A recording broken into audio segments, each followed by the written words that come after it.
Shalom saudara-saudari yang dikasihi oleh Tuhan Yesus Kristus. Selamat pagi, salam sehat bagi kita semua. Sebelum kita melakukan segala aktivitas kita sepanjang hari ini, Kamis tanggal 11 November 2021, marilah kita mengawali sejenak dengan mendengarkan firman Tuhan.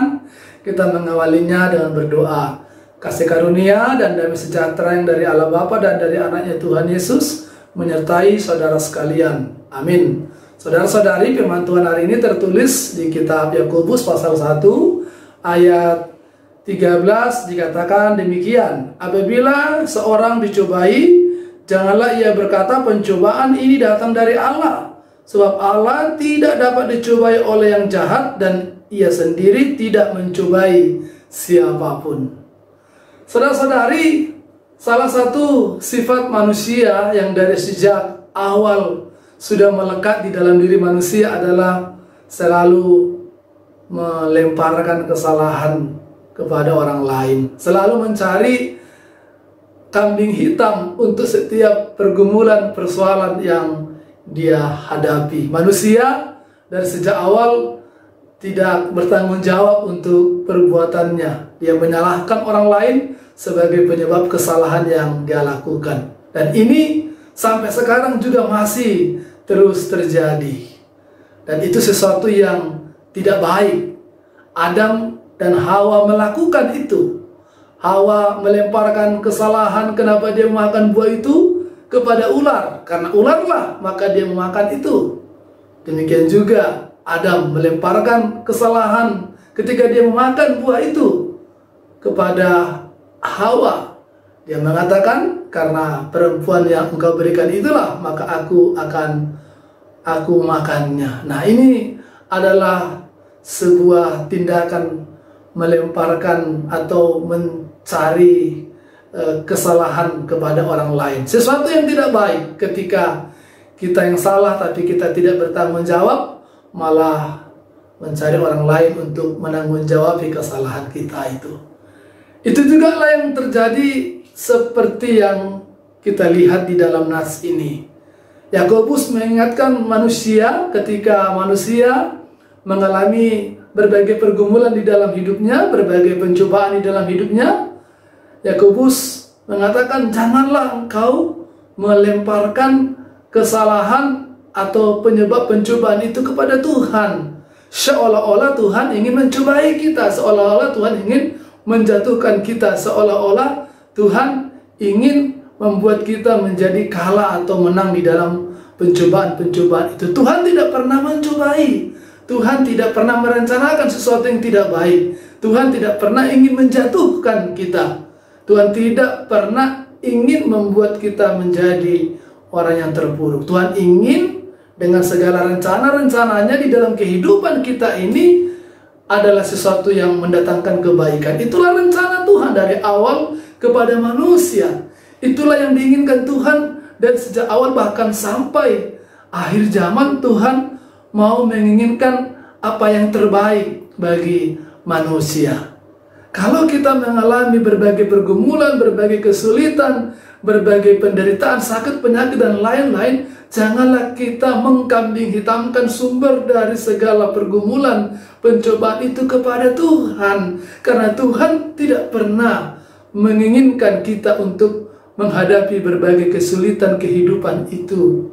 Tuhan memang mengizinkan kita untuk menghadapinya. Tuhan memang membiarkan kita untuk menghadapinya. Tetapi Tuhan selalu menawarkan pertolongan. Tuhan selalu menyediakan jalan keluar kepada kita ketika kita memohon dan melibatkan atau mengandalkan Tuhan untuk menghadapinya. Tetapi Tuhan tidak mau Tuhan dikambing hitamkan untuk segala pergumulan itu, karena Tuhan tidaklah sumber dari segala keburukan. Tuhan tidaklah sumber dari segala bencana. Tuhan tidaklah sumber dari segala penderitaan yang kita hadapi.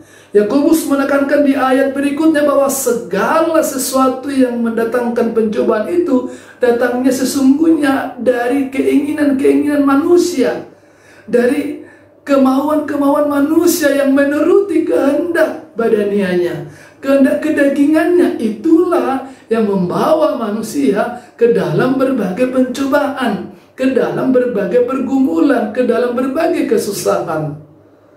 Dan itu tentu bukan sesuatu yang diinginkan dan diharapkan Tuhan dari awal. Tapi tentu Tuhan memberikan kepada kita sebuah kedewasaan untuk memilih.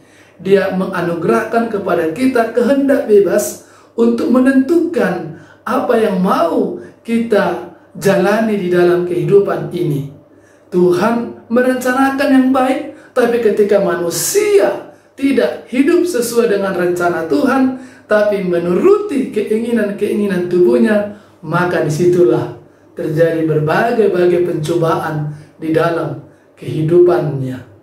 Saudara-saudari yang dikasihi oleh Tuhan Yesus, hari ini kita mau diingatkan bahwa apa yang kita hadapi, apa yang sedang kita alami, kita harus bertanggung jawab untuk segala sesuatunya itu. Jangan melemparkan kesalahan, jangan mengkambing hitamkan orang lain sumber dari segala apa yang sedang kita alami.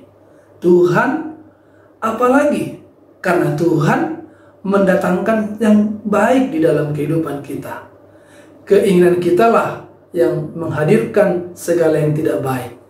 Oleh karena itu, jikalau kita ingin bahwa yang datang di dalam kehidupan kita adalah segala yang baik dan yang mendatangkan kebaikan, marilah kita hidup sesuai dengan kehendak Tuhan.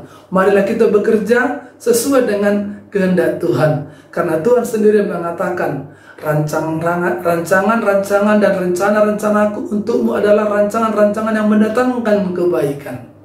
Nah, kalau kita hidup sesuai dengan rancangan, sesuai dengan jalan Tuhan, maka tentu sesuatu yang baik, hal-hal yang baik, itulah yang hadir di dalam kehidupan kita. Kita harus berusaha mengendalikan segala keinginan-keinginan tubuh, keinginan-keinginan kedagingan kita ini. Karena itulah yang sesungguhnya sumber dari segala permasalahan di dalam kehidupan kita. Hari ini, mari kita hidup sesuai dengan kehendak Tuhan, sehingga hidup kita menjadi berkat bagi banyak orang lain, dan kebaikan Tuhan hadir dalam hidup kita, dan kebaikan itu boleh juga kita pancarkan, kita sebarkan, kita alirkan kepada banyak orang. Tuhan Yesus memberkati kita. Amin. Kita berdoa. Terima kasih Tuhan untuk firman Tuhan yang sudah menyapa kami, untuk kehidupan kami sepanjang hari ini.